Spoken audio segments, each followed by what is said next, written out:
Hello and thank you for joining me on tonight's relaxed raw image editing session in AfterShot Pro 3.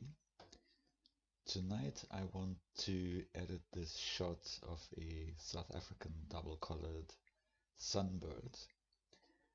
I shot these photos a couple of weeks ago in the forests here close to Cape Town, and during a very early morning session. And what I like to do in the evening before I go to bed is just relax a little bit while editing one of the images and see how I can improve it. So follow me along. I will explain what I do. If you're interested in photography and image editing, you might gain something out of this. If you're just listening to relax, that's perfectly fine with me. In any case, I hope this is in some way or form valuable to you. If it is, please consider hitting a like, subscribing, and sharing this video with your friends. So these images were shot using my Canon 7D Mark I, a crop sensor camera, and my Sigma 150 to 600 millimeter contemporary lens. The lens is a rather slow lens. It's a brilliant lens, but the aperture starts at f5, and that doesn't let a lot of light in. So as it was early in the morning and the sun was still rather low, I had to take care that the images were not too shaky, so I underexposed the images slightly, used an ISO of 400 and used an aperture of f8 in most cases. I didn't want to go to f10, which is for the Sigma lens, the 150 to 600, usually the sharpest aperture, but f10 would have made these images too dark, and with a full zoom, if you go below a shutter speed of 1/100th of a second, especially with bird photography or wildlife photography in any case, over a long distance, you might get some camera shake by movement. So I used the f8 underexposed and ran with that. The images came out pretty nicely, and now I'm trying to increase the image quality a little bit. So what I usually start with in AfterShot Pro is to check the exposure and increase the exposure a little bit in the basic adjustment settings. I should be about 1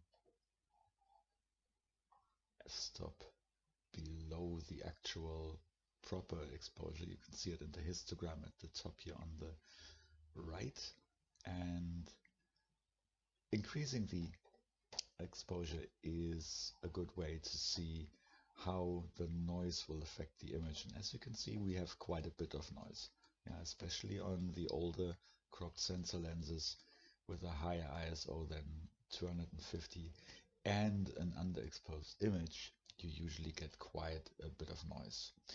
Luckily, AfterShot Pro has a very good plugin when it comes to getting rid of noise, luminance noise, those grainy black and white dots, and the color noise, those more cyan and magenta kind of specks. So the wavelet denoise can actually deal with this stuff quite well without you losing a lot of detail in the actual image here. So let's go about that. I usually start with the color noise. I ran this up to 30. As with everything in Corel Pro, AfterShot Pro, anything you do is not permanent. These are raw images, so nothing gets saved into the raw image. They're basically like your negatives from the film days. And as this being non-destructive by nature, then you can revert those changes whenever you want to. Okay, so the color noise is pretty much gone. Now let's take care of the luminance noise. Ramp this up to 30. That still needs a bit. Let's take this a little bit higher. There's still some color noise. I also set this up to 40. And let's check. Yeah, the detail is still okay. There's some slight blurriness on the foot here, on the upper foot. That is the narrow depth of field that you get with that lens using an f8 at the highest zoom rate. That is a typical thing. So now let's take care of the colors with the color curves. Let's increase the colors are more on the left hand side, so it's pretty dark still. I adjust this a little bit by shifting them over and giving the brighter colors a little bit more emphasis and darkening the darker aspects of the colors, creating this S curve that usually works really well with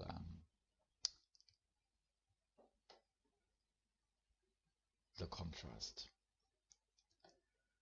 On top of that, I will now, under colors here, this all has to do with the colors, I add the vibrancy to enhance the colors a little bit. I will work with the colors a little bit more later on, but for the first initial steps, this is usually what I do first. I love that the image is pretty sharp given the low shutter speed. So let's see what else we can adjust here. I still think this area and the area below the beak is slightly too dark. I would like to brighten up the shadows a little bit, and for that I use another free plugin, which is this one, the Bez version 1.01. And here I just increase the shadows a little bit. I will use the second option that works a little bit more pronounced on the shadows themselves. This is getting a little bit too bright in the background here, so let me try the more mid-tones, and that works quite well. You can click in steps, or you can just, of course, drag and gradually enhance and change the values here. And then I add a little bit more of the contrast up here, which then takes the colors in the background a little bit further onto the darker side again, and making the bird pop far more now. I will also decrease a little bit the highlights, because those got a bit too bright with the contrast emphasis. So this is getting to a point where I'm a bit happier with the overall look of the image.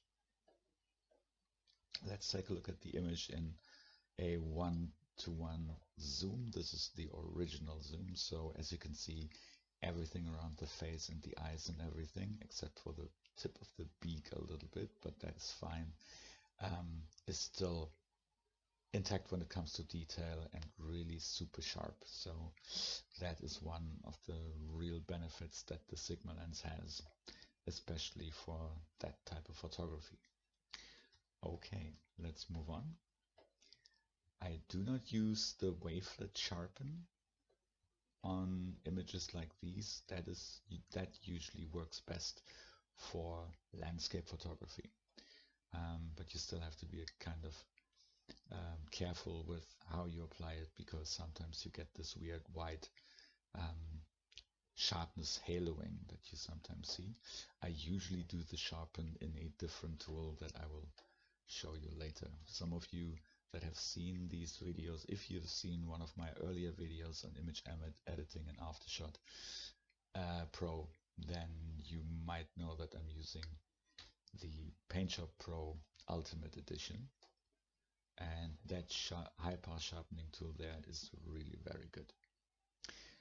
Okay, let's take a look at some of the details. The sharpening here I sometimes use. That's also a very nice tool. Let's see what it does for this one. Now that's okay. Enhances it a little bit. Let's see if that holds up under Paintshop. With the Sigma lens, I don't need any lens correction. There's none whatsoever distortion on that lens, especially if you fully zoom out. So we can leave that alone, and it also does not have any noticeable chromatic aberration, so I'm pretty much done with everything that you can find in terms of options under detail. I leave the raw noise and the perfectly clear noise removal alone. That is perfectly fine. As I said, I rely on the wavelet denoise. That is the one that gives me the best results. Just if you're new to Corel AfterShot, you can find all the plugins that you can download for free. Some are some you need to pay for, but the prices are very, very good. Under the Get More button right here on the right hand side, the one with the red dot. And this is also where you can get some camera profiles. Okay, so this is already looking pretty good. And now what else can we do? I don't want to add a vignette. I usually don't do that with images like this, because some people like vignette. I'm not such a big fan of it, so I leave that alone. But what I will do is I will try to enhance a little bit the colors of the bird more. For that I will use the color equalizer, because that helps quite a bit when it comes to getting control over particular colors in your image. So I want to emphasize the green a little bit, especially the greens here in the reeds and in the background. So here we have several options. We have the luminosity, and we have again vibrancy and saturation. You might have heard me say in earlier videos that I do not like to enhance saturation, because it works with every single pixel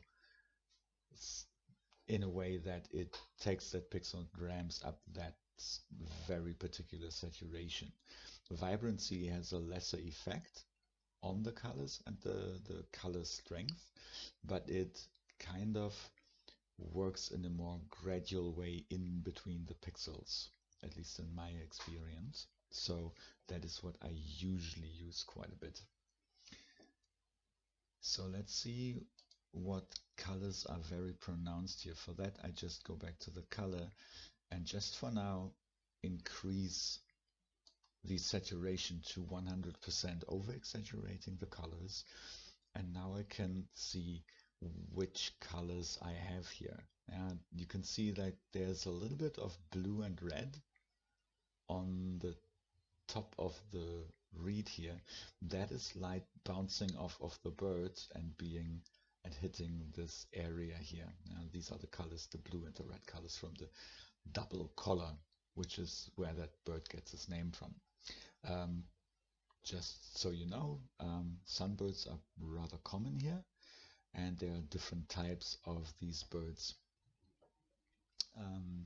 The double colored one, and then there is also very often the orange belly and orange colored sunbird, which you might have seen in some of my images if you follow me on Instagram, or maybe saw my page, larsespeterphotography.com. I will post a link as usual in the description. So as you can see, we have a lot of green here. There's a little bit of yellow on the feathers around the belly, obviously blue and red, cyan, and there's a lot of orange and brown tones over here. So that gives me a good idea of what colors and what areas might be affected if when I'm working with the color equalizer. So I double click to reset this back to the default value and go down to the plugins 2 rider down here, turn on the color equalizer, and first of all we'll work with the vibrations, vibrancy rather. So I want to enhance the green, so I ramp them up quite a bit and see what happens. And because the colors are quite bright on the green here, what I will do is I will just decrease the luminancy a little bit. Yeah, it also affects a bit of the green up here in the bird, but that's fine.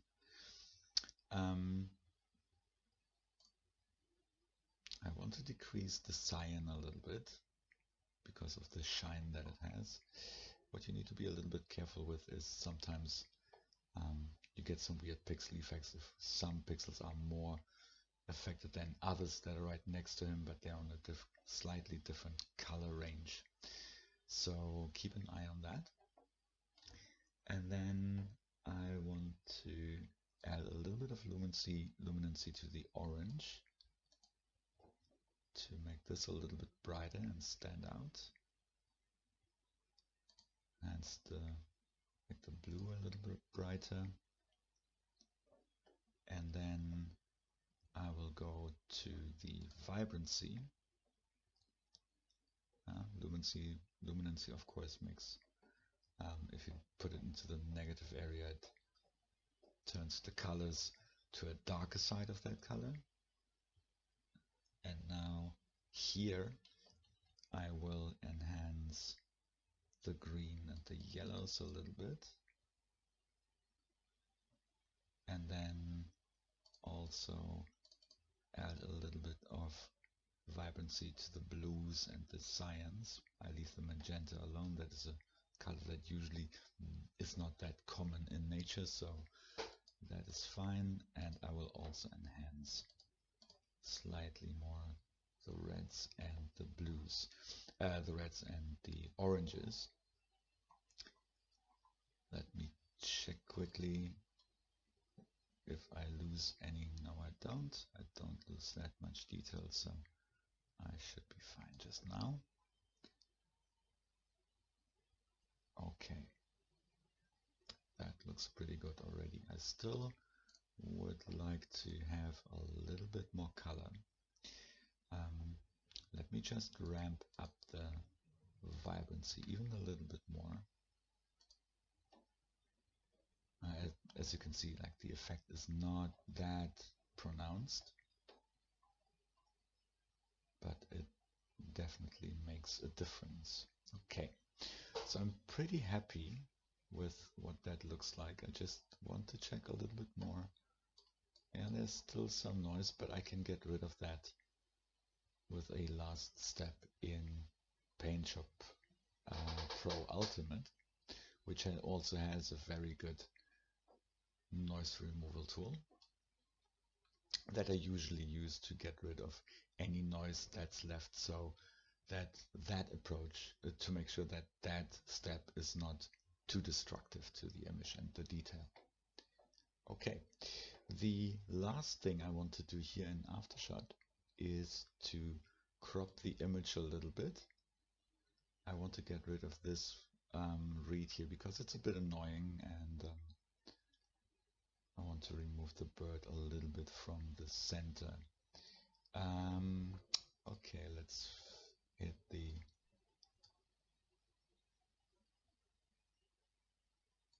fit crop tool. And I think this is a better way of using the image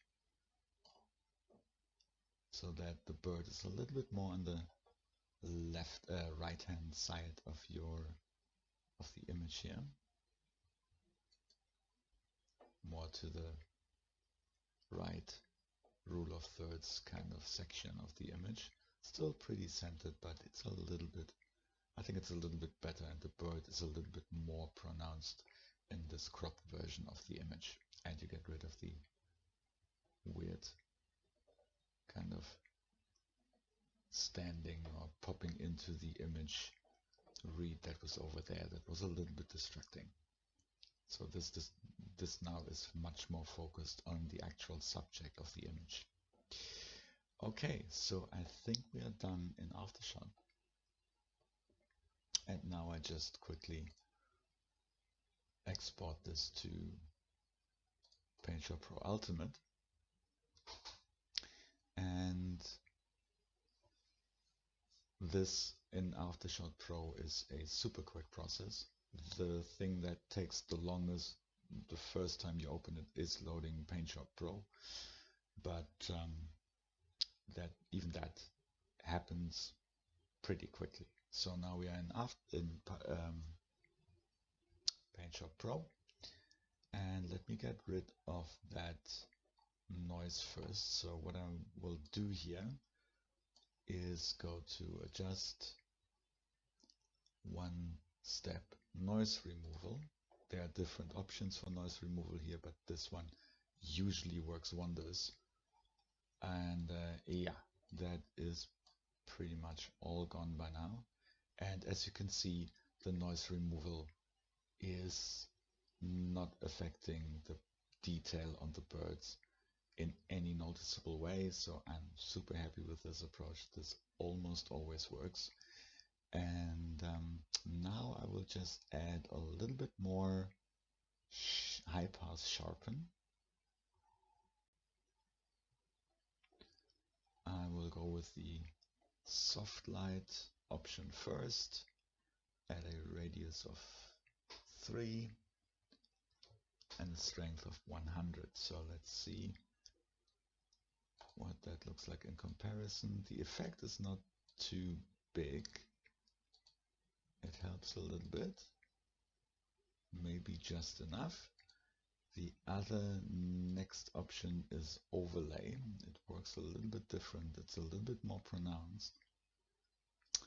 Let's see what that does. I want to check down here.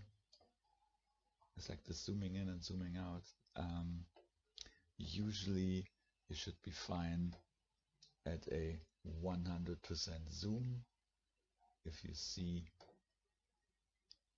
If you look at it from that kind of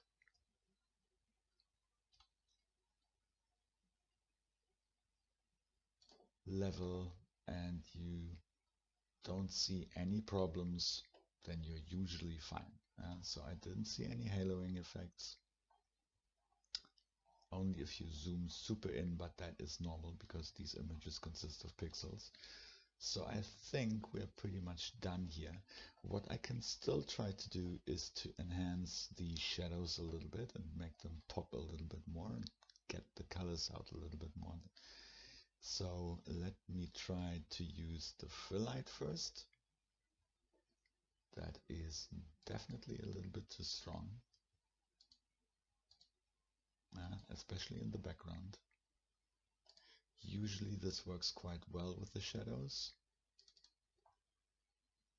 but in this case the background is too dark as well, and it brightens the backdrop more than I wanted to. And so in this case I just go with the overall approach of enhancing the shadows and not the highlights, but maybe enhancing the midtones as well. So the highlight midtone shadow tool helps with that. Let me check what happens if I set this to 20. Now, I'm not going to do a lot here, just a tiny bit. Like over editing is something that can happen very quickly, and then your image looks unnatural and weird, and of course we try not to do that. It's a little bit, I don't like when images are too pronounced with the colors and everything, especially sunsets, because then I know it's a digital image.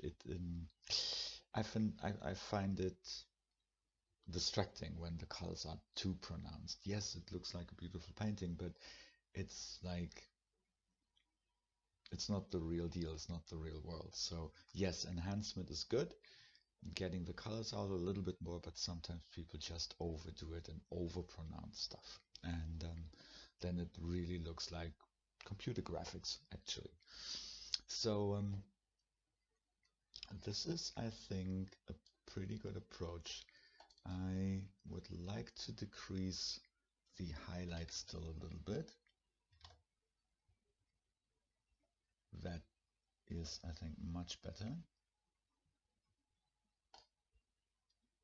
And with that, and maybe even the vibrancy a little bit more. Preview off, preview on, maybe set it to 20. What's a good approach is take this image, look at it on different devices so that you compare the colors. I usually do that. Like sometimes monitors are a little bit different. The computer screen that I have here is a Pro Art from Asus, and that is a really good monitor. It has the full color range. It helps when you have a cheaper monitor or you're not working on a Mac. It helps to take your image and compare it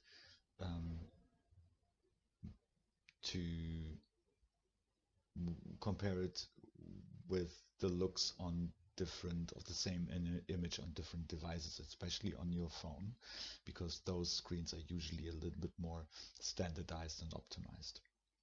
So if it looks good on those, you pretty much know that you have a good image. That is usually what I do most of the times. Okay, I think that's it. I like this one.